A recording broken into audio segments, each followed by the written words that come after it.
हिंदी में यूपीएससी की तैयारी से संबंधित प्रोग्राम्स को देखने के लिए सब्सक्राइब करें स्टडी IQ IAS हिंदी। नमस्कार, स्टडी IQ IAS हिंदी में आप सभी लोगों का बहुत बहुत स्वागत है। मैं हूं वीरज दुबे। आज सब लोगों को मालूम है कि बुधवार है और हम बुधवार को मैप के आधार पर इतिहास को पढ़ रहे होते हैं। इतिहास के इस अगले चरण में हम जानेंगे आज कुछ चालकोलिथिक एज से संबंधित स्थल, यानी कि ताम्र पाषाणिक सभ्यता से संबंधित कुछ प्रमुख स्थलों के बारे में चर्चा करेंगे। इससे पहले हम लोगों ने नव पाषाण काल तक सारी चीजें पढ़ ली हैं, तो बिना किसी भी चीज की देर किए हुए हम लोग इस टॉपिक की, इस आज की चर्चा की कर लेते हैं शुरुआत, जो कि ताम्र पाषाणिक युग के नाम से जानी जाती है। बेसिकली ये जो ताम्र पाषाणिक युग है ये धातु युग का एक पार्ट है। धातु युग ऐसा युग जिसमें धातुओं का प्रयोग होना शुरू हो गया। इतिहासकारों के द्वारा ऐसा माना जाता है कि सबसे पहले जिस धातु का प्रयोग किया गया वो तांबा रही होगी, या बड़ी मात्रा में जिस धातु का प्रयोग किया गया वो तांबा रही होगी। इसलिए पहली सभ्यता जो है वो ताम्र सभ्यता के नाम से जानी जाती है। लेकिन क्योंकि इससे पहले पाषाण युग था, मैंने आपको बताया नव पाषाण युग तक तो हम लोगों ने पाषाण युग ही पढ़ा है, नियोलिथिक एज तक, तो इसलिए जब तांबे का इस्तेमाल शुरू हुआ तो उस समय भी कुछ न कुछ मात्रा में तांबा के साथ साथ पाषाण यानी कि पत्थरों का भी प्रयोग हुआ। इसीलिए हमने इसको ताम्र पाषाणिक कहा, यानी चालकोलिथिक कहा। अब इसको अगर हम ऐसे समझ सकते हैं, इसको बहुत थोड़ा और साधारण भाषा में समझें तो जो नव पाषाण काल है उसको दो चरणों में हम लोग विभाजित करते हैं। बेसिकली हम बात कर रहे हैं आप सभी लोगों से ताम्र पाषाण युग की, है ना। यदि मैं आप सभी लोगों से ताम्र पाषाण युग की बात कर रहा हूं तो ताम्र पाषाण युग इसकी बात अगर कर रहा हूं, या ताम्र पाषाण काल की बात कर रहा हूं, तो इसको हम लोग चालकोलिथिक बोलते हैं। चालकोलिथिक एज यानी कि चालकोलिथिक काल इसको कहा जाता है। और ये एक तरीके से जो हमारे धातु युग है उसी का एक हिस्सा है। तो मैं आपको इसमें यही समझा रहा था कि जो मेटलिक एज जो है, हमारी धातु युग जो है, उसी के एक हिस्से के रूप में हम इसको देख सकते हैं। लेकिन शुरुआत में अगर हमने पिछले सेशन में नव पाषाण युग को पढ़ा तो नव पाषाण युग को हम दो तरीके से देख सकते हैं। क्या दो तरीका है उसमें, जैसे कि नव पाषाण, इसको हम लोग नियोलिथिक कहते हैं, और इसको भी दो भागों में हम डिवाइड कर सकते हैं। एक में मृदभांड है। मृदभांड का मतलब हो गया जिसमें मिट्टी के कुछ पॉट्स जो है वो पाए जाते हो। तो एक मृदभांड का काल है, यानी कि पॉटरी एज है, ठीक है। और दूसरा जो है वो क्या है, गैर मृदभांड, या इसको मुझे थोड़ा ऑर्डरली अगर हम देखें तो हम इसको उल्टा लिखें, यहां पर इस तरह से लिखें, गैर मृदभांड और मृदभांड, इस तरीके से लिखें। क्योंकि जो शुरुआती चरण है इसका नव पाषाण काल का वो गैर मृदभांड का है, यानी नॉन पॉटरी है, और जो बाद का चरण है वो मृदभांड वाला है, यानी पॉटरी है। तो ये जो पॉटरी वाला एज है, पॉटरी वाला जो काल है, इसी पॉटरी वाले काल में हमको कुछ मिट्टी के बर्तन इस तरीके के देखने को मिलते हैं अंतिम चरणों में, और उसी समय पे हम देखते हैं कि तांबे का प्रयोग भी होना शुरू हो जाता है, जो बाद में आगे चल करके कुछ उन दूसरे जो धातुएं हैं उसमें धीरे धीरे करके प्रोग्रेसिव होता है। जैसे अगर हम प्रोग्रेस के हिसाब से देखें तो सबसे पहले इन लोगों ने तांबे का प्रयोग किया, तांबे के बाद आप देखेंगे कि कांसा का प्रयोग हुआ है, कांसा, और कांसे के बाद जाकर के लोहे का प्रयोग हुआ है, लोहा। इसलिए बड़ा मिक्सचर है। जैसे शुरुआत में जब तांबा यूज हो रहा है तो उससे पहले क्या है, उससे पहले है पाषाण। तो यहां पे जो मिक्सचर क्रिएट हो रहा है उसको ताम्र पाषाणिक बोला जा रहा है, ताम्र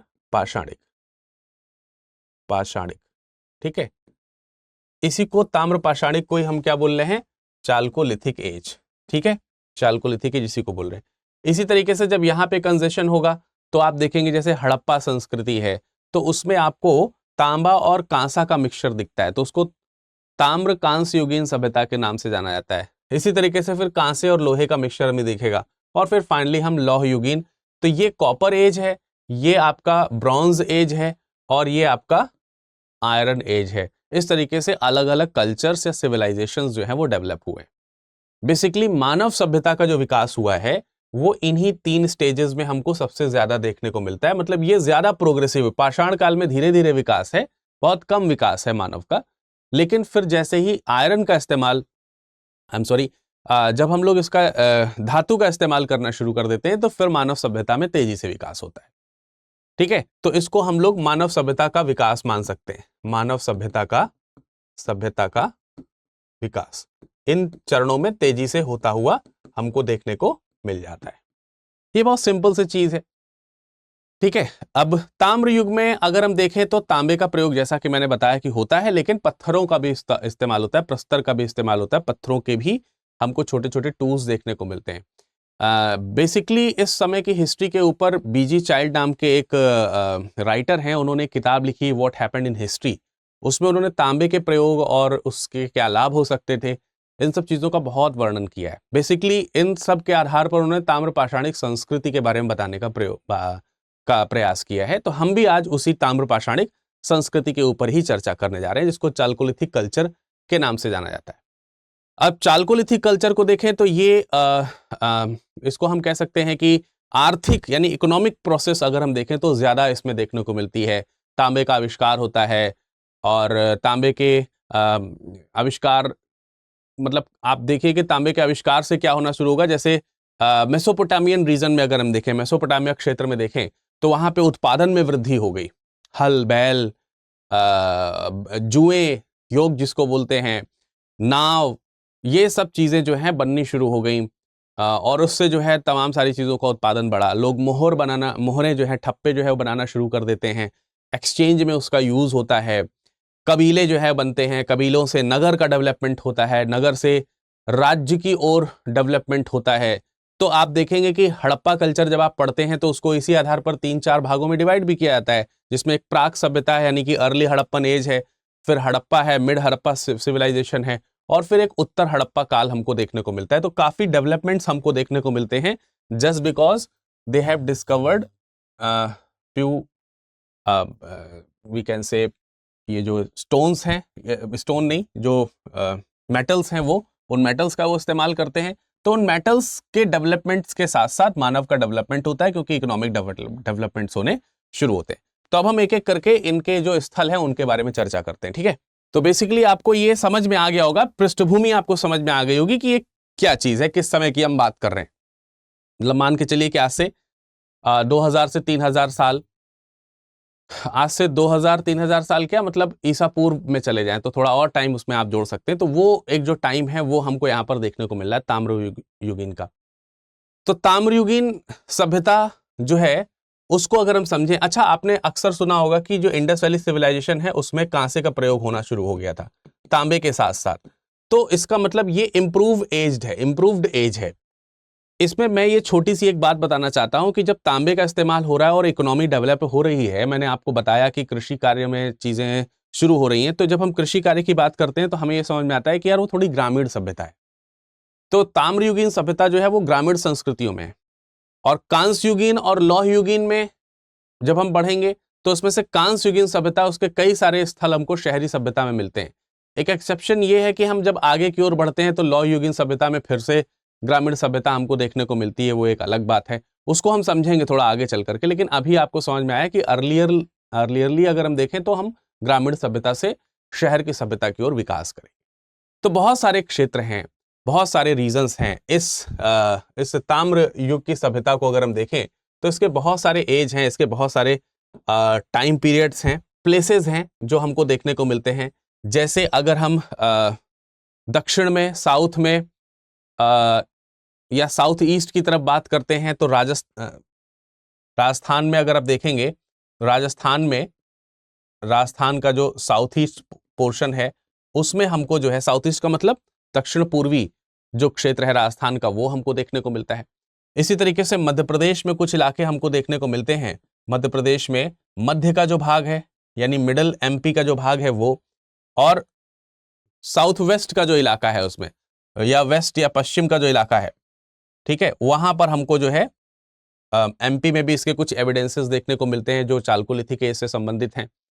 साथ ही साथ पश्चिमी जो महाराष्ट्र है, महाराष्ट्र MH लिख दे रहा हूं तो आप महाराष्ट्र समझ जाइएगा, इसका जो पश्चिमी इलाका है वहां पर प्रचुर मात्रा में हमको ये इसके जो अवशेष हैं वो देखने को मिलते हैं। और साउथ इंडिया में भी हैं, दक्षिण भारत में कुछ हिस्से हमको देखने को मिलते हैं। पूर्वी भारत का जो हिस्सा है उसमें आपको चीजें देखने को मिलती हैं। गंगा घाटी जो है, गंगा घाटी, यहां पर हमको इसके एविडेंसेस देखने को मिलते हैं। तो ये मेजर प्लेसेस हैं और उनमें भी सबसे ज्यादा मेजर प्लेसेस आपको यहां पर राजस्थान, मध्य प्रदेश, महाराष्ट्र इत्यादि में देखने को मिलेंगे। छोटे छोटे प्लेसेस हमको यहां सब भी देखने को मिले हैं, बट इन जगहों पर थोड़े ज्यादा देखने को मिले। तो ये आई गेस कि आपको पॉइंट जो है वो समझ में आए होंगे। क्लियर है? अब हम सीधे सीधे करके एक एक हिस्से जो हैं उनको समझने का प्रयास करेंगे। सबसे पहले हम शुरुआत करेंगे दक्षिणी पूर्वी राजस्थान से। ठीक है, दक्षिणी पूर्वी राजस्थान में वो प्लेसेस कौन से हैं इसके ऊपर हमारी चर्चा होगी, लेकिन उससे पहले एक छोटी सी जानकारी हम आपको दे देना चाहते हैं। कल यानी कि 10 तारीख से एक बैच शुरू हो चुका है। शाम 6 बजे से एक बैच की शुरुआत हुई है। और ये जो शाम को 6 बजे बैच शुरू हुआ है, इसमें एडमिशन जो है वो क्लोज होने वाले हैं 15 को, 15 तारीख इसमें लास्ट डेट है, 15 अंतिम तिथि है। अब इस अंतिम तिथि का इंतजार ना करें आप, ठीक है, आप शीघ्र अतिशीघ्र जो है एडमिशन लें। सिल्वर या फिर गोल्ड या फिर प्लैटिनम का इस्तेमाल करते हुए, इन अलग अलग प्रक्रियाओं का इस्तेमाल करते हुए आप एडमिशन ले सकते हैं। ठीक है, हिंदी, इंग्लिश या इंग्लिश किसी में भी, हिंदी, इंग्लिश या इंग्लिश किसी भी भाषा में आप चुन सकते हैं, जिसमें भी चुनना है। मैं रिकमेंड करूंगा कि आप हिंदी में पढ़ रहे हैं तो हिंदी का ही बैच चूज करें। किसी भी बैच में एडमिशन लेने के लिए you can use the code Virad live. ठीक है, और ये क्लासेस 15 तारीख से क्लोज हो जाएंगी। इसमें एडमिशन शाम 6 बजे से शुरू हो रहा है। चलिए अब हम थोड़ी बात कर लेते हैं, चर्चा कर लेते हैं। मैं आपसे बता रहा था कि हम लोग चर्चा करने वाले हैं दक्षिण पूर्वी राजस्थान की। तो दक्षिणी पूर्वी राजस्थान, आप लोग, क्योंकि हमें इसमें मैपिंग करनी होती है और मैपिंग में आप सब लोगों को मालूम है कि बहुत छोटे छोटे हमको जगहें बनानी पड़ती हैं कई बार। तो आप लोग अपने जो देखते हैं, जिस भी जैसे होता है ना 720p या पिक्सल्स जो होते हैं आपके, उसको थोड़ा अच्छा कर लीजिएगा क्वालिटी। 1080p पे देखेंगे तो ठीक दिखा देगा। परेशान मत होइए इस चीज़ पे, क्योंकि ये हम बड़े करके नहीं दिखा सकते, बोर्ड का अपना एक लिमिटेशन है। अगर हम जूम करके दिखाएंगे तो छोटा करने पे बहुत छोटा हो जाता है वो, इसलिए कोशिश करिए कि आप अच्छे व्यू पे देखें। ठीक है, अब अगर हम दक्षिण पूर्वी राजस्थान की बात करते हैं तो यहाँ पे कई सारी जगहें हैं, जिसमें से उदयपुर में एक जगह पड़ती है आहाड़ या आहाड़। उदयपुर में एक जगह पड़ती है आहाड़। ये कुछ ज्यादा ही मोटा मैंने लिख दिया यहाँ पर। ठीक है, आहाड़ संस्कृति भी कहा जाता है इसको। ये उदयपुर में आपको देखने को मिलेगी। कहीं कहीं आहार लिखा रहता है या आहार लिखा रहता है, आहार कल्चर। तो आहार कल्चर आपको समझ में आ गया क्या है, जगह का नाम है, ये बताएंगे इसके बारे में। और इसी तरीके से गिलूंद एक जगह है, गिलुंद या गिलूंद, ऐसे, ये भी आपका राजस्थान में ही पड़ता है ये इलाका भी। और एक और इंपॉर्टेंट जगह है बालाथाल या बालाथल।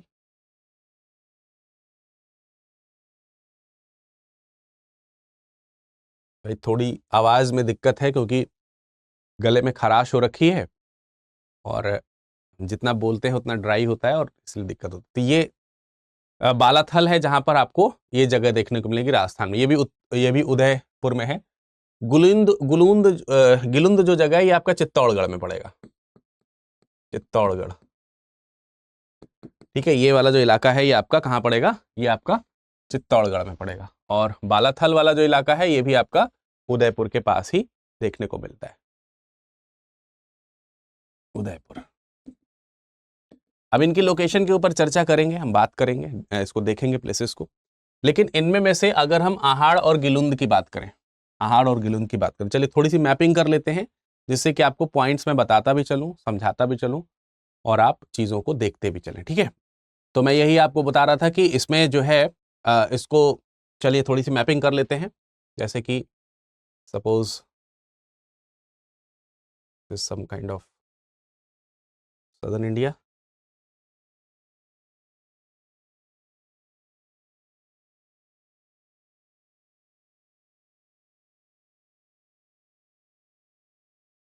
तो ये वाला जो इलाका है इधर कहीं आपका ये राजस्थान का इलाका, ये आपको मालूम है ये जोन जो है हमारा राजस्थान का पड़ता है।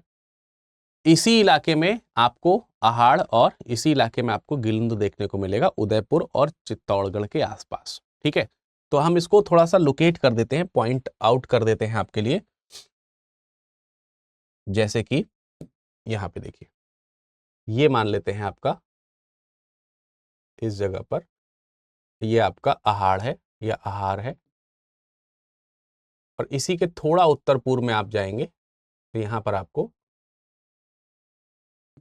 गिलुंद, चाहे आप ऐसे लिख लो चाहे आप ऐसे लिख लो, दोनों एक ही बात है, ये देखने को मिलेगा। ये प्लेसेस दो जगहों पर आपको देखने को मिलेंगे इस तरीके के। ठीक है, मैं इनको थोड़ा सा अगली बार से डार्क रखूंगा। अब अगर हम इन दोनों के हिसाब को समझें, मतलब आहाड़ की बात करते हैं और गिलुंद की बात करते हैं, तो ये बनास घाटी है, बनास नदी यहां से जाती है, तो ये बनास घाटी की सभ्यता कहलाती है। ये भी हमको ध्यान रखना है। इन दोनों को कंबाइंडली, अगर हम आहाड़ की बात करते हैं और गिलुंद की बात करते हैं, तो ये दोनों कंबाइंडली जो है, इनको मैंने बताया कि बनास घाटी के आसपास मिलते हैं ये, इसलिए बनास संस्कृति के नाम से, बनास संस्कृति या बनास कल्चर के नाम से भी इनको जाना जाता है, बनास घाटी में स्थित होने के कारण। दोनों ही जगहों से अगर हम बात करेंगे तो बहुत बड़ी बड़ी जो बस्तियां हैं वो देखने को मिलती हैं, बहुत बड़े बड़े, बहुत ज्यादा मात्रा में मकान देखने को मिलते हैं। मकान जो बने हुए हैं वो गीली मिट्टी के हैं, कच्ची मिट्टी के हैं, कच्ची ईंटों के बने हैं, पत्थरों से बने हैं, इस तरीके के हैं ज्यादातर दोनों जगहों से। लेकिन अगर हम गिलुंद की बात करें तो गिलुंद में एक स्पेशलिटी हमको देखने को मिलती है, गिलुंद में एक स्पेशलिटी देखने को मिलती है कि यहां से मकान दोनों जगहों से मिले हैं, लेकिन यहां से पक्की ईंटों के मकान मिले, पक्की ईंट। तो ये एक चीज हमको स्पेशल समझ में आती है कि यहां से पक्की ईंटों के भी मकान हमको देखने को मिलते हैं गिलुंद से। और वहां पे पक्की ईंटों के मकान भी हैं, पत्थरों का भी प्रयोग किया गया है। कुछ ऐसे भी इस जगह से मकान मिले हैं जिसमें तंदूर, मतलब चूल्हा जो है वो मिला हुआ है। ठीक है, चूल्हा। कई जगहों से मृदभांड मिले हुए हैं, बहुत सारी जगहों से। और जनरली जो यहाँ से मृदभांड मिलते हैं वो काले हैं, काले और लाल रंग के हैं। तो काले और लाल मृदभांड भी हमको यहाँ से देखने को मिलते हैं। आहाड़ की बात करें तो आहाड़ में बहुत बड़ी मात्रा में ताम्र उपकरण हमको देखने को मिलते हैं। इस जगह से हमको बहुत बड़ी मात्रा में क्या देखने को मिलता है? ताम्र उपकरण, यानी कि तांबे के टूल्स हमको देखने को मिलते हैं। कॉपर के टूल्स जो है वो हमको बहुत बड़ी मात्रा में देखने को मिलते हैं, जिसमें कुल्हाड़ी है, चाकू है, मतलब अंगूठी है, चूड़ियां हैं, इस तरीके की दूसरी वस्तुएं मिलती हैं। तो इस तरीके के टूल्स हमको देखने को मिलते हैं। पाषाण उपकरण भी हमको देखने को मिलेंगे यहाँ से बहुत सारी मात्रा में। तो अब देखिए, आहाड़ की अगर हम बात करें तो यहाँ से तांबा बहुत ज्यादा दिखने को मिल रहा है, पाषाण को कनेक्ट कर रहा है, तो ताम्र पाषाणिक सभ्यता हो गया, है ना। बड़ी आसानी से आपकी बात समझ में आई। एक और स्पेशल बात बता दें, आहाड़ जो है, आहाड़ को हम लोग तांबा बाड़ी भी कहते हैं, तांबा बाड़ी या तांबा बाड़ी। ठीक है, ये जो जगह है इसको हम लोग तांबा बाड़ी इसके नाम से भी जानते हैं। तांबा बाड़ी का मतलब हो गया, मतलब यहां पे तांबे वाली जगह, तांबे वाली। इसे हम लोग जो है यहाँ पे कई जगहों पर हमको तांबा गलाने का प्रोसेस देखने को मिलता है। यहाँ पे तांबा गलाया जा रहा है, तांबे को गलाने की जो प्रक्रिया है वो हमको देखने को मिलती है। तो यहाँ से तांबे को गलाते थे, तांबे को गला करके उसका लिक्विड या फिर उस लिक्विड से बनने वाले जो टूल्स हैं, दोनों प्रकार की चीजों का शायद वो विनिमय करते होंगे, एक्सचेंज करते होंगे या निर्यात करते होंगे। और ऐसे आसपास की जगहों में इसके प्रमाण मिलते हैं, जैसे एमपी है, सदर्न इंडिया का जो हिस्सा है, दूसरी जगहों पर यहाँ से ये सारी चीजों का कार्य आहाड़ से जो है वो किया जाता था। ठीक है, अब यही जो आहाड़ है, जिसके मैंने आपको उत्तर पूर्व में जो छोटी सी गिलुंद जगह बताई है, उस गिलुंद में जो कि चित्तौड़गढ़ के पास मैंने बताई थी, यहाँ पर भूमि में गड़े हुए यानी भूगर्त जो स्तंभ हैं वो हमको देखने को मिलते हैं। तो स्तंभगर्त या भूगर्त स्तंभ जिनको बोल सकते हैं, स्तंभ गर्त साक्ष्य हमको देखने को मिलेंगे, यानी कि गड्ढे में दबे हुए जो खंबे हैं, उनके जो गड्ढे हैं वो बने हुए हैं अभी भी। इसके अलावा यहाँ से पत्थर के फलक यानी प्रस्तर फलक इनको बोलते हैं, प्रस्तर फलक, ठीक है। पत्थर के जो फ्लेक्स हैं, फलक जो हैं, उनका इस्तेमाल हमको देखने को मिलता है, उससे बने हुए औजार जो है वो देखने को मिलते हैं। यानी ये नवपाषाण काल और उसके पहले के कुछ चीजों को भी कनेक्ट करते हुए दिखाई देते हैं। इसी तरीके से उदयपुर में अगर हम देखें तो एक और जगह है जिसको हम लोग बालाथल बोलते हैं, और बालाथल जो आपको पड़ेगा ये गिलोंद के उत्तर पश्चिम में हमको देखने को मिलेगा, समथिंग हियर। यहां पे मान के चलिए कि यहां पर एक जगह है बालाथल, बालाथल, ठीक है।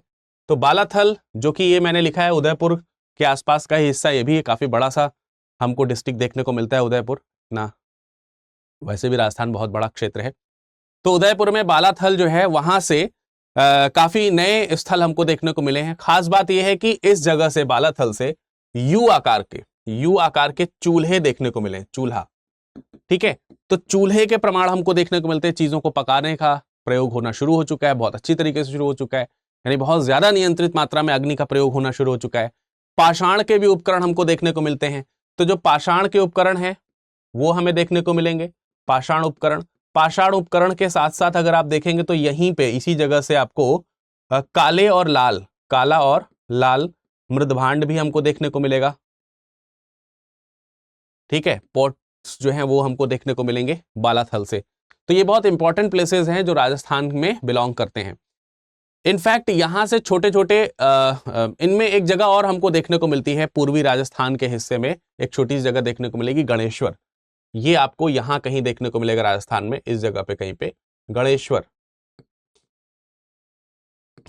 जगह है। गणेश्वर में एक खास बात क्या है, गणेश्वर की अगर हम बात करते हैं तो गणेश्वर से कुछ ऐसी चीजें मिली हैं जिसमें छोटे छोटे, बहुत ही छोटे छोटे पत्थर के टुकड़े हमको देखने को मिलते हैं, और तांबे के भी देखने को मिलते हैं। तो तांबे के अवशेषों के साथ साथ इसमें जो है बहुत छोटे छोटे उपकरण जिनको हम माइक्रोलिथ्स कह सकते हैं, तो यहां से माइक्रोलिथ बहुत मात्रा में देखने को मिलते हैं।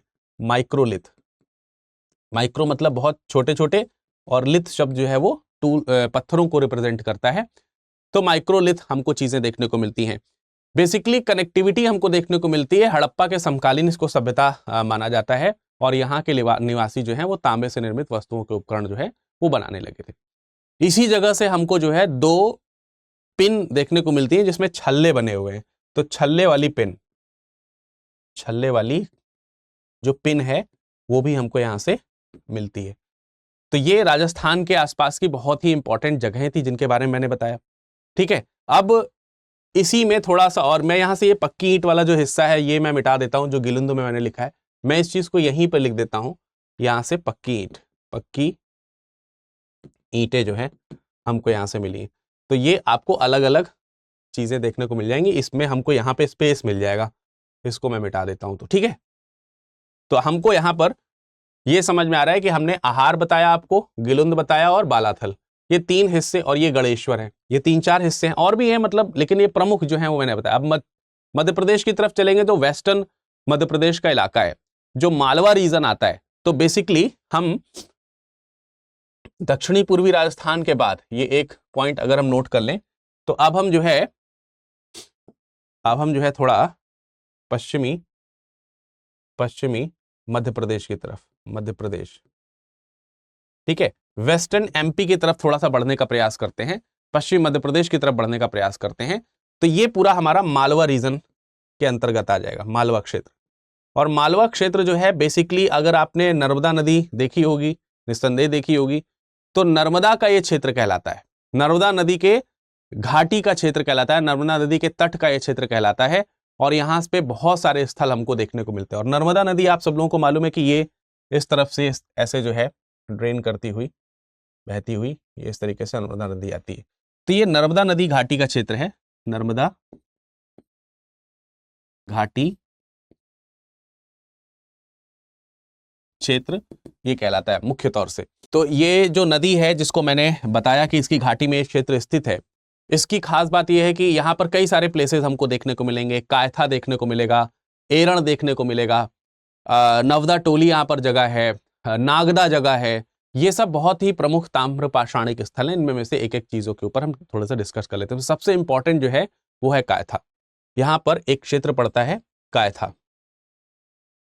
कायथा यहाँ पर एक बहुत ही फेमस क्षेत्र है, ठीक है, वो आपका यहाँ पर देखने को मिलता है। और कई जगहों पर इसको कायथा सभ्यता के नाम से भी जानते हैं। प्राचीन अगर साहित्यों की बात करें तो प्राचीन साहित्यों में इसी कायथा को ही कापित्थक के नाम से जाना जाता था।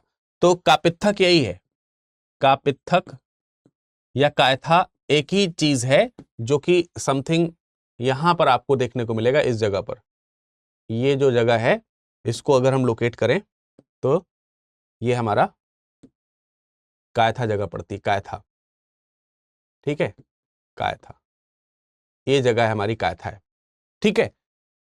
कापित्थक किसी को बोला जा रहा है। आहाड़ संस्कृति के भी कुछ प्रमाण कायथा से हमको देखने को मिलते हैं, जो राजस्थान का आहाड़ वाला क्षेत्र है उस जगह के, ठीक है।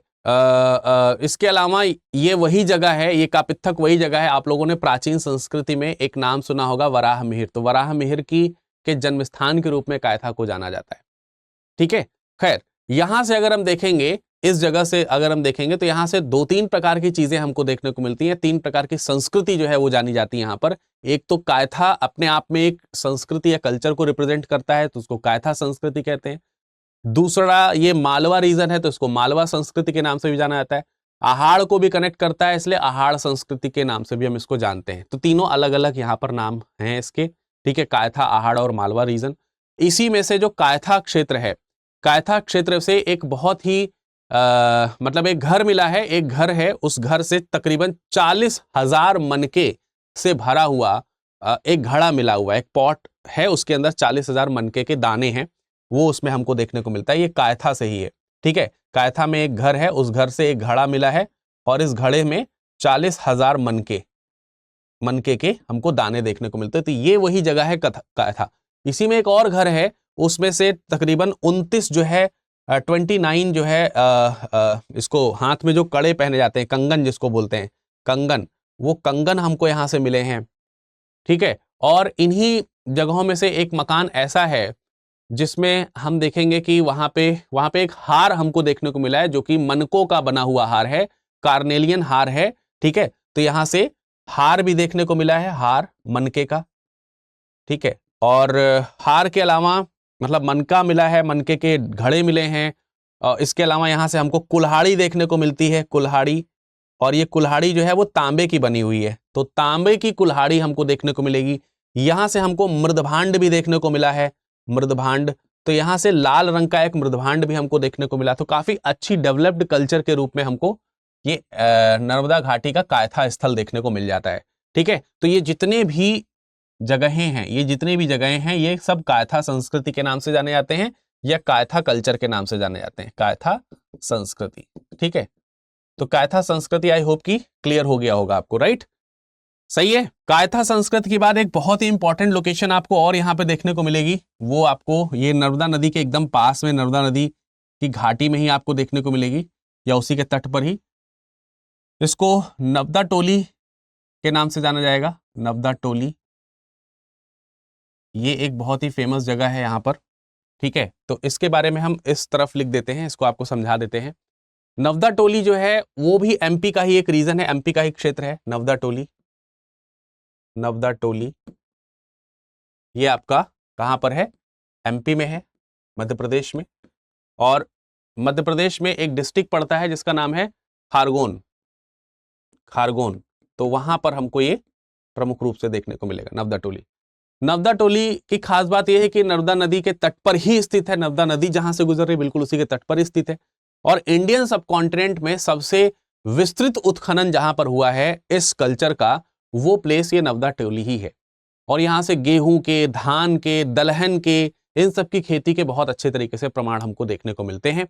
साथ ही साथ उत्खनन में जो भी चीजें प्राप्त हुई हैं उनमें काफी बड़ी मात्रा में अनाज मिला है। तो कृषि के एक भरपूर, हमको कह सकते हैं, कृषि के अच्छे खासे साक्ष्य हमको यहां से देखने को मिलते हैं। कृषि के उत्तम साक्ष्य हमको यहां पर देखने को मिलते हैं। एग्रीकल्चर जो है, कृषि जो है, उसके अच्छे खासे साक्ष्य देखने को मिलते हैं। और मैंने आपको बताया कि जो अनाज है उसमें धान है, प्रमुख रूप से धान है, गेहूं है, दलहन दलहन का मतलब दाल से संबंधित जो चीजें हैं वो हमको यहाँ से देखने को मिलती हैं। ठीक है, तो काफी अच्छा खेती का यहाँ पर हमको प्रमाण देखने को मिलता है ये इस प्लेस से, नवदा टोली की जगह से। और वैसे भी मतलब थोड़ा सा फर्टाइल लैंड हो सकता है पानी की वजह से। इसके अलावा हम देखेंगे तो यहाँ से ताम्र पाषाणिक टूल भी हमको देखने को मिलते हैं। ठीक है, ये भी हमको ध्यान रखना है। इसके अलावा कुछ दूसरे इंपॉर्टेंट स्थल हैं, जैसे एरण की बात कर लेते हैं, तो ये भी इसी एरिया में हमको देखने को मिलेगा। एरण, एरण जो है वो मिट्टी निर्मित बड़े बड़े कह सकते हैं कि प्राचीरों के साक्ष्य हमको वहां पे देखने को मिलते हैं एरण से। तो समथिंग हियर कहीं एरण आपको देखने को मिलेगा, एरण। ठीक है, एरण से हमको क्या देखने को मिलेगा? एरण से मिट्टी निर्मित जो किलेबंदी जिसको बोलते हैं, घेराबंदी जो की जाती है, सुरक्षा प्राचीर जिसको बोलते हैं, वो हमको देखने को मिलती है। सुरक्षा प्राचीरें एरण से हमको देखने को मिलती है। इसी तरीके से एक जगह यहां पर पड़ती है नवदा। नवदा, ठीक है, तो एक जगह है नवदा नहीं, नगदा, सॉरी, नगदा, नगदा, नगदा एक जगह पड़ती है। तो नगदा जो जगह है ये भी आपका इसी मतलब ये कायथा और एरण के पास में ही हमको देखने को मिलेगा, नगदा जगह। यहां से हाथी दांत का एक हाथी दांत का मानव आकृति है, मानव आकृति या इसको मूर्ति कह सकते हैं, वो यहां से मिली हुई है। मतलब कह सकते हैं कि कलाकारी में भी या फिर शिल्प कला में भी काफी अच्छी खासी यहां से हमको सभ्यता देखने को मिलती है।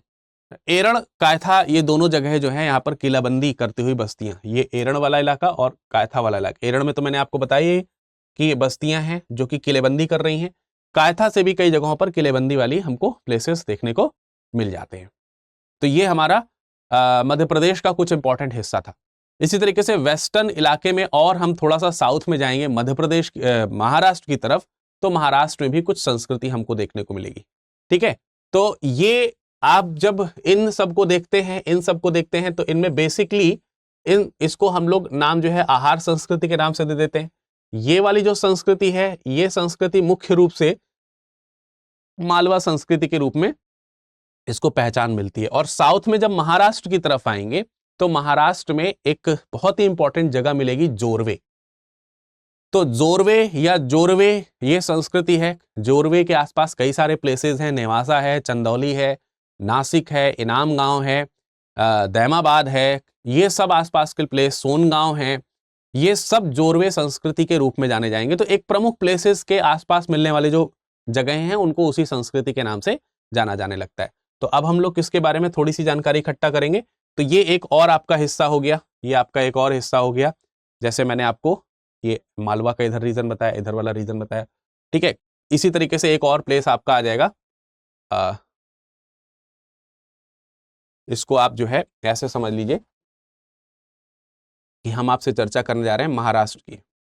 महाराष्ट्र, ठीक, महाराष्ट्र की संस्कृति या महाराष्ट्र में जोरवे संस्कृति जो है, जोरवे या इसी को जोरवे ऐसे भी लिखा जाता है, ऐसे, इन संस्कृति के बारे में चर्चा करने जा रहे हैं आपसे। आइए इनके एक बार जो है इनके प्लेसेस को देख लेते हैं कि यहाँ पर महाराष्ट्र से कौन कौन सी, जैसे मैंने जोरवे की बात करी तो यहाँ से एक नदी गुजरती है ऐसे करके, आपकी गोदावरी नदी जो है गुजर रही है।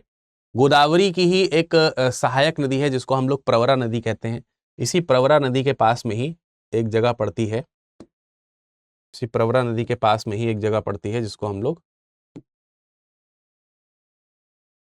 इसी को हम लोग ये जोरवे या जारवे के नाम से जानते हैं।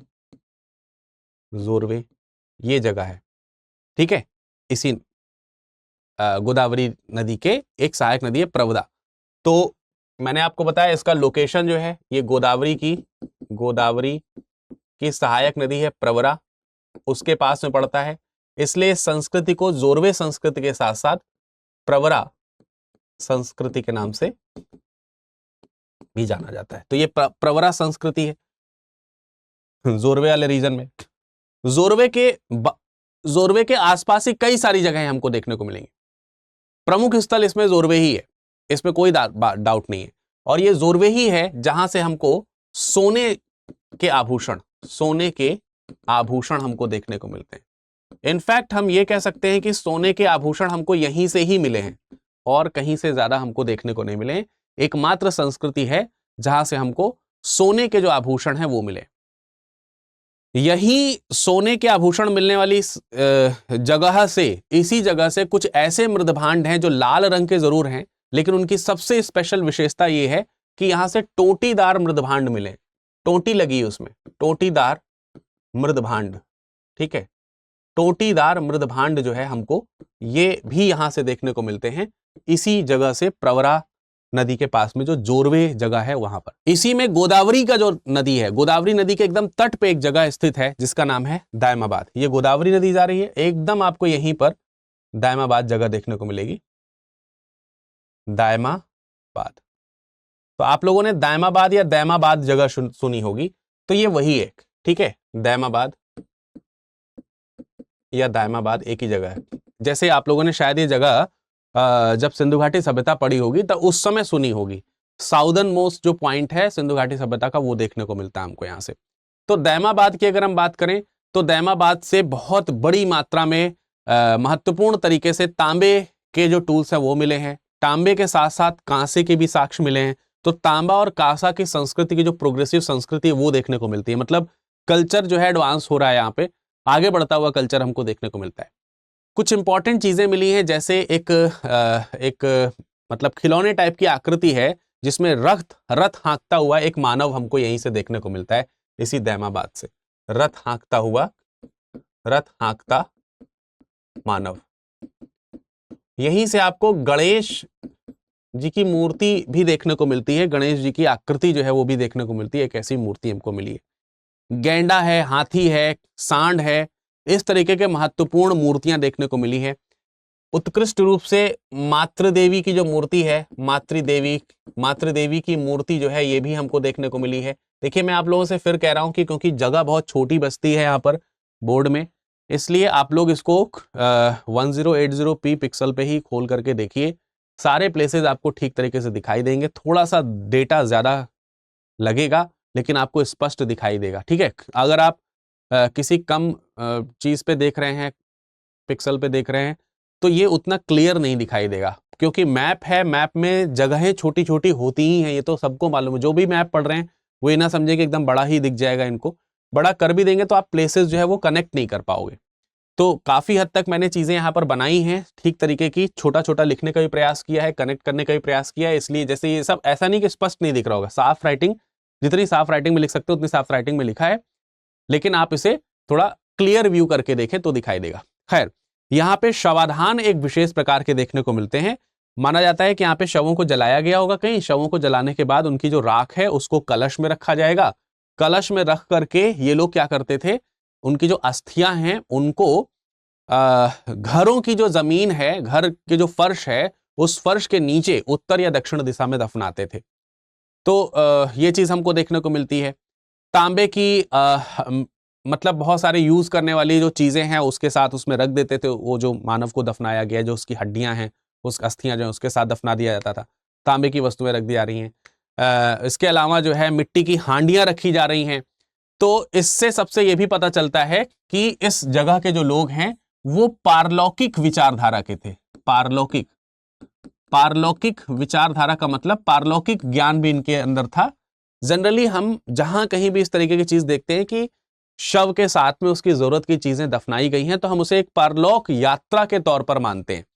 ये दूसरे लोक की यात्रा से संबंधित चीजें हैं, ऐसा माना जाए। और बहुत आज के कल्चर में भी लोग मानते हैं कि वो तो स्वर्ग सिधार गए। तो स्वर्ग का मतलब दूसरी जगह की यात्रा कर ली उन्होंने। बेसिकली इस तरीके की मान्यता जो है इस दैमाबाद के रीजन में भी देखने को हमको मिलती है। तो ये भी एक बहुत खास चीज है, ठीक है। इन्हीं के संस्कृति में एक और जगह पड़ती है साउथ में। आप यहाँ पर थोड़ा आएंगे तो इस जगह पर आपको इनाम गांव देखने को मिलेगा। थोड़ा ज्यादा मैं नीचे आ गया, लेकिन जहां पे दैमाबाद मैंने लिखा है ना एग्जैक्टली, यहाँ पे कहीं पे आप देख लीजिएगा। मैं कलर ही चेंज कर देता हूँ। इस जगह पे कहीं पे ये हिस्सा जो है आपका इनाम गांव का है। इनाम गांव तो साउथ में आपको ये जगह महाराष्ट्र के पास में इनाम गांव भी देखने को मिलेगी। तो इनाम गांव को कहाँ लिखा जाए भाई? इनाम गांव जगह दिख गई ना आपको ये, ठीक है। तो इनाम गांव को मैं यहीं पे कहीं पे लिख देता हूं, या दूसरे पेज में ही चलो ओपन कर लेते हैं, ठीक है। इनाम गांव, इनाम गांव। तो जो इनाम गांव वाला लोकेशन है ये भी इसी नर्मदा संस्कृति से ही रिलेटेड है, और नर्मदा सॉरी कह रहे हैं, महाराष्ट्र की संस्कृति से, जोरवे संस्कृति से रिलेटेड है। और यहाँ पर किलेबंदी की गई, मतलब ऐसे तमाम सारे जो घर हैं या फिर इमारतें हैं जो किलेबंद हैं, किलेबंदी यहाँ पर करी गई है, यानी कि बड़ी बड़ी फेंसेस जो हैं, दीवारें जो हैं वो देखने को मिलती हैं। उससे भी उत्तम बात यह है कि इन दीवारों के किनारे खाई देखने को मिलती है, यानी सुरक्षात्मक दृष्टि से इन लोगों ने गहरी खाई भी वहां पर बनाई हुई है। तो गहरी खाई से घिरी हुई सुरक्षा दीवार, किलेबंद जो दीवार हैं वो हमको देखने को मिलती है। और ये जो बस्तियां हैं, इस तरीके की जो बस्तियां हमको देखने को मिले हैं, जो घर हैं यहाँ पर देखने को मिले हैं, बस्ती है इनकी, और इस बस्ती में कई सारे घर हैं, मतलब आप मोर देन 130 घर जो हैं, आपको 130 से 130 से अधिक घर हमको यहाँ पर देखने को मिलते हैं और कब्रें देखने को मिलती है। एक बहुत बड़ी इमारत यहाँ से देखने को मिली है, एक बहुत बड़ी इमारत यहाँ से देखने को मिली है, जिसमें तकरीबन 5 कमरे हैं। अब आप सोच रहे होंगे यार 5 कमरे हैं तो कौन सी बहुत बड़ी इमारत हो गई, लेकिन पहले के संस्कृति में 5 कमरे की इमारत मतलब बड़ी इमारत हो गई। जनरली जो है एक कमरे की इमारत देखने को मिलती है, या कहीं पे इन्हीं सभ्यताओं से पाया गया कहीं पे गोलाकार गड्ढे बना करके लोग रह रहे हैं, ये सब चीजें, ठीक है। इसके अलावा इन्हीं जगहों से, इसी जगह से अन्नागार हमको देखने को मिलता है। अन्नागार मतलब अन्न रखने की जो जगह है, ग्रेट ग्रेनरी, जैसे आप लोगों ने हड़प्पा में देखी होगी, वैसे ही यहाँ पे भी अन्नागार हमको देखने को मिलता है।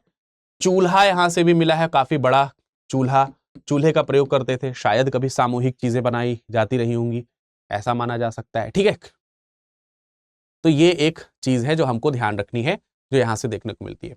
इसी की जगह पर एक और हम प्लेस देखेंगे, नेवासा, ठीक है। यहीं पर आप नेवासा जगह सोच लीजिए कि यहाँ पर नेवासा है, नेवासा, ठीक है। वैसे नेवासा को मैंने पहले भी मैप में लोकेट कर रखा था, पहले भी चीजें मैंने नेवासा के बारे में बताई हैं। तो नेवासा भी इसी संस्कृति की जगह हमको देखने को मिलती है, नेवासा भी यहीं से बिलोंग करने वाली एक संस्कृति है। नेवासा से अगर आप देखेंगे तो यहाँ पे पत्थर की चीजों के अलावा पटसन और इसको क्या बोलते हैं, रेशम, रेशम के जो प्राचीनतम साक्ष्य हैं वो आपको यहाँ पर देखने को मिलेंगे। प्राचीनतम साक्ष्य रेशम के हमको यहाँ पर देखने को मिलते हैं। कहाँ से देखने को मिलते हैं? ये जो आपका नेवासा जगह है, इस नेवासा से। तो नेवासा से हमको रेशम है, पटसन है, चाक निर्मित जो बर्तन है, मृदभांड है, खासतौर से उनके लाल रंग से उनको अलंकृत किया गया है, वो देखने को मिलती है। एक यहाँ पे एक शीश रहित यानी कि जिसमें से सर जो है वो कट चुका है, शीश रहित मातृदेवी की मूर्ति हमको यहीं से देखने को मिलती है, इसी नेवासा से। ये जो नेवासा वाला हिस्सा देखने को मिल रहा है, ठीक है। तो ये कुछ इंपॉर्टेंट लोकेशंस थी जो महाराष्ट्र के आसपास आपको देखने को मिलेंगी। तो इनको अगर हम एक बार ऐसे करके अलाइन करें तो ये आपकी कौन सी संस्कृति हो गई? जोरवे संस्कृति हो गई। तो आप इसे आहार संस्कृति के रूप में जानेंगे, आहार संस्कृति के रूप में। इसे आप कायथा या इसको आप जो है नर्मदा नदी की संस्कृति भी कह सकते हैं, या फिर आप इसको मालवा संस्कृति के नाम से भी जान सकते हैं। और ये वाला जो रीजन है ये आपका जोरवे संस्कृति के नाम से जाना जाएगा, या जोरवे रीजन के नाम से जाना जाएगा। और ये तीनों जो हैं चालकोलिथिक एज को रिप्रेजेंट करते हैं। और भी बहुत सारी जगहें हैं, जैसे दक्षिण भारत की अगर हम बात करें तो दक्षिण भारत में कर्नाटक वाला जो हिस्सा है, ठीक है, दक्षिण भारत में कर्नाटक का जो हिस्सा है, जैसे मान लेते हैं कि यहाँ पे कहीं पे ये कर्नाटक में आपका मास्की जगह है, कर्नाटक, ठीक, कर्नाटक का मास्की है, बहुत ही इंपॉर्टेंट। इसके अलावा आप लोगों ने संगन कल्लू जगह पड़ी थी मध्य पाषाण काल में, नव पाषाण काल में संगल कल्लू जगह पड़ी थी, पिकलीहल जगह पड़ी थी, पुड़क्कल जगह पड़ी थी। तो मास्की है, पिकलीहल है, पिकलीहल, पुड़क्कल या पुड़क्कल, ये जो जगह हैं ये सब आपके कर्नाटक क्षेत्र में, कर्नाटक रीजन में पाए जाते हैं, कर्नाटक रीजन का ये हिस्सा हमको देखने को मिलेगा। इसको हम कर्नाटक को इस तरफ लिख देते हैं KR, KR मतलब कर्नाटक, ठीक है। ये कर्नाटक रीजन के हैं।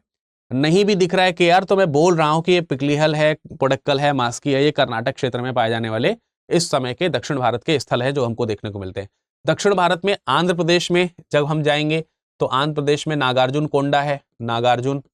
नागार्जुन कोंडा मैंने आपको कई बार मतलब दिखाया हुआ है। नागार्जुन कोंडा मैंने कई बार दिखाया हुआ है मैप में आपको। नागार्जुन कोंडा के साथ साथ एक जगह आपको और देखने को मिलती है जो कि आंध्र प्रदेश की है, जिसको हम लोग आंध्र प्रदेश का मतलब तेलंगाना मान सकते हैं आज के समय में, जिसको हम लोग उतनूर, या इसको हम थोड़ा और ज्यादा ऊपर बना सकते हैं इस जगह पे कहीं पे। तो यहाँ पे उतनूर जगह है, उतनूर, ठीक है। तो हमको उतनूर भी देखने को मिलता है। नवपाषाण काल के स्थल के तौर पे मैंने इसको दिखाया था आपको, उतनूर। आंध्र प्रदेश दिखा दिया। तमिलनाडु में एक बहुत ही इंपॉर्टेंट जगह हमको देखने को मिलती है जो कि मैंने पहले भी लोकेट करी है आपको, पय्यमपल्ली। क्या नाम है इसका? पय्यमपल्ली। तो पय्यमपल्ली जगह जो है ये भी आपका दक्षिण भारत के रीजन है जो मैंने आपको यहाँ पर दिखाए। दक्षिण भारत के अलावा आप थोड़ा सा पश्चिम बंगाल में उत्तर गंगा घाटी जो है उसमें, इन सब जगहों पे भी आपको लोकेशंस जो है वो देखने को मिलेंगी। ये जो पश्चिम बंगाल का इलाका है, वेस्ट बंगाल का इलाका है, वहां पे आपको देखने को मिलेगी। यहां से आप गंगा नदी को लेकर के आते हो, यहां से आप देखते हो तो गंगा नदी लेकर के आते हो ऐसे करके, और गंगा नदी के साथ साथ जो है आपकी इस तरफ जो है ये यमुना आती है। तो इसको हम लोग गंगा और इसको हम लोग यदि यमुना कह रहे हैं तो ये एक दोआब रीजन यहाँ पर क्रिएट होता है। तो यहाँ से भी कई सारे प्लेसेस हमको देखने को मिलते हैं। दक्षिण भारत की अगर हम बात करें तो दक्षिण भारत में खेती के अवशेष हमको देखने को मिलेंगे। चरवाहा संस्कृति बेसिकली हमको देखने को मिलेगी। ये हमको ध्यान रखना है कि जो दक्षिण भारत के जो इलाके हमने बनाए यहाँ पर, ये वाले, यहाँ से चरवाहा संस्कृति देखने को मिलती है, और बाकी जगहों से कृषि संस्कृति यानी कि खेती करने वाली संस्कृति जो है वो हमको देखने को मिलती है। तो दोनों में डिफरेंसेस हैं, दोनों में अंतर है अच्छी तरीके के, ठीक है। और इसके अलावा और नई चीजों की बात करें तो यहाँ पर जले हुए राख के टीले हमको देखने को मिलते हैं। माना जाता है कि ये लोग जानवरों को पालते थे, चरवाहे थे, जानवरों को घरों के बाहर बांधते थे, बाड़े से लकड़ी और बांस के तब बाड़े लगाए जाते थे। बाद में गोबर, उनके जो हैं लकड़ी जो है उन सबको एक साथ जला दिया जाता था। तो धीरे धीरे करके वहां पे राख के ढेर स्थित हो गए। तो दक्षिण भारत में कई जगहों पर, इन सब जगहों में से कई जगहों पर भस्म के टीले हमको देखने को मिलते हैं। तो वो भस्म के टीले बहुत इंपॉर्टेंट हैं, ठीक है। अब अगर जैसे ये वेस्ट बंगाल की बात करते हैं तो वेस्ट बंगाल में एक जगह पड़ती है आपकी महिषादल। महिषादल जगह जो है वो मेदिनीपुर एक जिला है वेस्ट बंगाल में, वहां पर आपको देखने को मिलेगा। महिषादल ये आपका मिलेगा। और इसी में एक जगह पड़ती है पांडु राजार डीबी, पांडु राजार ढीबी, ठीक है। पांडु राजार ढीबी वेस्ट बंगाल में ये जगह है। बर्धमानपुर में आपको ये पड़ेगा, बर्धमानपुर वेस्ट बंगाल में पूर्वी हिस्से में आपको देखेगा, और पूर्वी बर्धमानपुर का जो जिला है वहां पर आपको देखने को मिलेगा। वहां से भी आपको इस तरीके कल्चर की चीजें देखने को मिलेंगी। मेदिनीपुर से मैंने आपको कहा कि महिषादल जो जगह है वो देखने को मिलेगी। बिहार की तरफ जाएंगे तो बिहार में आपको चिरांद, सोनपुर, जैसे ये मान लेते हैं इधर, ये बिहार का रीजन है, सपोज ये आपका बिहार का रीजन है इस जगह पर, ठीक है। ये अगर बिहार का रीजन है तो बिहार में आपको चिरांद जगह देखने को मिल जाएगी, जो कि आपको मैंने पहले भी बताया हुआ है, पटना के आसपास देखने को मिलता है। सोनपुर है, सोनपुर, सेवनूर है, ठीक है। तो ये सब बिहार के इंपॉर्टेंट लोकेशंस। एक और इंपॉर्टेंट ताराडीह, ये आपको थोड़ा सा पूर्वी भारत में बिहार की तरफ देखने को मिलेगा, और थोड़ा सा पश्चिम बंगाल के निकट। तो ये बिहार वाला जो लोकेशन है, बिहार हो गया, वेस्ट बंगाल हो गया। और ये जो गंगा यमुना दोआब रीजन है, यहाँ पर उत्तरी गंगा घाटी है, गंगा यमुना दोआब है, उसमें प्रयागराज जो जगह है, प्रयागराज में हवेलिया जगह है, विंध में इमली डीह जगह है। तो ये जो रीजन्स हैं, मतलब प्रयागराज वाला रीजन, विंध्य वाला रीजन, ठीक है। यहां सबसे भी हमको बहुत ही इंपॉर्टेंट लोकेशंस देखने को मिलती हैं, जहां से इंपॉर्टेंट, जैसे यहीं पर विंध्य लोकेशन में एक जगह है साईपाई। तो साईपाई एक जगह है विंध्य लोकेशन में, साईपाई, वहां पर आपको एक तलवार देखने को मिली है, तलवार जो कि तांबे की तलवार है, जो इसी कल्चर की है। तांबे की एक तलवार देखने को मिलती है। अतरंजी खेड़ा है, हस्तिनापुर है, ये भी आपको यहीं पर देखने को मिलेंगे। इसी जगह पर कहीं पर आपको अतरंजी खेड़ा देखने को मिल जाएगा, अतरंजी खेड़ा, ठीक है, हस्तिनापुर है, हस्तिनापुर, ये सब जो जगहें हैं ये सब मध्य गंगा घाटी के इलाके हैं जिसमें आपको ये पूरे के पूरे जो ताम्र पाषाणिक संस्कृति है उसका कल्चर देखने को मिलेगा। साईपाई से एक इंपॉर्टेंट चीज और मिलती है, जैसे मैंने आपको एक तलवार दिखाया वैसे वहां पे एक मत्स्य भाले का सिरा जो है, यानी मछली के आकार का भाला है, उसका सिरा जो है, भाले के आकार का सिरा जो है आपको देखने को मिला। बहुत सारी जगह। तो ये डेवलपमेंट बेसिकली एक चीज से दूसरे चीज को कनेक्ट करता हुआ है। धीरे धीरे पाषाण संस्कृति खत्म हो रही है, धीरे धीरे जिसको हम बोल सकते हैं ताम्र संस्कृति उसकी शुरुआत हो रही है, या फिर जो इसके जो हथियार हैं वो किसी न किसी धातु से बनने शुरू हो रहे हैं। धातु के आ जाने से स्थिरीकरण हो रहा है, लोग खेती कर रहे हैं, खेती करने के अलावा व्यापार कर रहे हैं क्योंकि तमाम प्रकार के परिवहन तंत्रों का विकास हो रहा है, जैसे मैंने नाव इत्यादि का परिवहन बताया, तो वो सब चीजें जो है होनी शुरू हो रही हैं। तो ये है आपका पूरा का पूरा कल्चर। इट में भी कि आपको मैं थोड़ा सा बड़ा करके दिखा सकूं, ठीक है, कि ये आपको समझ में आए। देखो ये सब जगहें, ओहो ये सब जगहें आपको, चलो ठीक है मैं इसको वैसे ही कर देता हूं। तो कुछ नहीं, आप इसको बस थोड़ा सा जूम इन जूम आउट करके देखिएगा, चीजें समझ में आपको आएंगी और बहुत अच्छी तरीके से दिखेंगी। थोड़ा आप जब बनाइएगा तो आपके पास में अलग अलग एक जगह पर मैप बनाइएगा और अलग अलग पेजेस में हर चीज को वहां पर ऐड करने का प्रयास कीजिएगा। कुछ ना समझ में आए तो आप कमेंट सेक्शन में मुझसे पूछ सकते हैं। कमेंट सेक्शन के अलावा आप मुझसे जो है मेरे टेलीग्राम पे जुड़ जाइए, इसका PDF आपको मैं प्रोवाइड कर दूंगा टेलीग्राम पे, ठीक है। तो आप मेरे टेलीग्राम पे संपर्क कर सकते हो। टेलीग्राम पे सिंपली आप विरद.दुबे इस नाम से सर्च करोगे तो मैं मिल जाऊंगा, ठीक है। और आप अपने क्वेश्चंस जो है वो यहाँ पर पुट कर सकते हो, आप अपने क्वेश्चंस यहाँ पर भी पुट कर सकते हैं और सोशली हमसे जुड़ सकते हैं। विरद.दुबे ये हमारा टेलीग्राम है। तो Telegram and Instagram with the same search and as well as आप हमको studiiq.com पे हमें ईमेल भी कर सकते हैं सेम आईडी से, विरद.दुबे के नाम से। तो it is very easy to find out to me, Virad Dubey इसी नाम से हमें फाइंड आउट कर सकते हो। जाते जाते मैं फिर आपको रिमाइंड करा देना चाहता हूं कि 10 तारीख को एडमिशन क्लोज, माफ कीजिएगा 15 तारीख को इसमें एडमिशन क्लोज हो रहे हैं, 15th को एडमिशन क्लोज हो रहे हैं। आप एडमिशन जरूर ले लें 15 तारीख तक, ठीक है, किसी भी प्रकार से नहीं तो आपका बैच जो है वो पीछे हो जाएगा। बैच की शुरुआत से जुड़ते हैं तो एक अलग एनर्जी के साथ हम लोग पढ़ाई कर रहे होते हैं। तो बिफोर 15th आप एडमिशन ले लीजिए। शाम को 6 बजे शानदार तरीके का बैच शुरू हो चुका है, ठीक है। प्रीलिम्स से लेकर के इंटरव्यू तक की आपकी सारी चिंता अब हमारी होगी और प्रीलिम्स भी निकालने की चिंता हम लोग बहुत अच्छी तरीके से कर रहे हैं, क्योंकि इसमें एक खास चीज आपको प्रोवाइड की जा रही है, वो है प्रारंभिक परीक्षा से पहले प्रारंभिक परीक्षा की एक स्पेशल क्रैश कोर्स हिसाब से तैयारी कराना। तो उससे आपका प्रारंभिक परीक्षा निकलने में ज्यादा आसानी हो जाएगी और फिर आप हमारे साथ में मेंस जब आप लिख रहे होंगे तो उस मेंस की तैयारी से मतलब लिखने से पहले जो तैयारी होती है उस तैयारी के लिए हम आपको आवासीय सुविधा दे रहे होंगे और ये आवासीय सुविधा पूर्णतः निःशुल्क होगी, यानी एक्स्ट्रा कोई पैसा आपको नहीं देना है। रहना खाना पढ़ना सब कुछ आपको यहीं से मिलेगा, ठीक है। तो without any delay you can take your admission under silver, gold और platinum, whichever you want to do, आप यहाँ पर ले सकते हैं। और किसी में भी एडमिशन लेने के लिए आप विरद लाइव कोड का इस्तेमाल कर सकते हैं। इनफैक्ट आप इस कोड का इस्तेमाल StudyIQ से कुछ भी परचेज करना चाह रहे हैं, किसी भी बैच को परचेज करना चाह रहे हैं, just remember one ID, that is Virad live. इसी चीज का इस्तेमाल आपको करना है और आपको किसी भी एडमिशन में मैक्सिमम डिस्काउंट आपको मिलेगा, मैक्सिमम टू मैक्सिमम डिस्काउंट मिलेगा। सो ये विरद मेरा नाम है और उसके साथ लाइव आपको लगाना है विदाउट एनी स्पेस, ठीक है। ये जरूर इस्तेमाल करें। नहीं हो पा रहा है तो आप मुझसे कांटेक्ट करें, ठीक है। और कहीं पर भी आपको बात करनी है तो आप बता दीजिए कि विरद लाइव कोड लगा रहा हूं, नहीं लग रहा है तो प्लीज उसे अप्लाई करने में मदद करिए। तो thanks to all of you आज के सेशन के साथ जुड़ने के लिए। फिर कल मुलाकात करेंगे कुछ नए प्लेसेस के साथ ऑन मैप। सो ये भी जरूर बताइएगा हमें कि हिस्ट्री ऑन मैप आपको कैसा लग रहा है, किस प्रकार के चेंजेस आप और चाहते हैं इसमें। मैं प्रयास करूंगा, अगर आपके सुझाव सही होंगे तो हम उन सुझावों को लेकर के अपने इस सेशन को और बेहतर बनाने का प्रयास करेंगे। थैंक यू, आप अपना ख्याल रखें। हिंदी में UPSC की तैयारी से संबंधित प्रोग्राम्स को देखने के लिए सब्सक्राइब करें StudyIQ IAS हिंदी।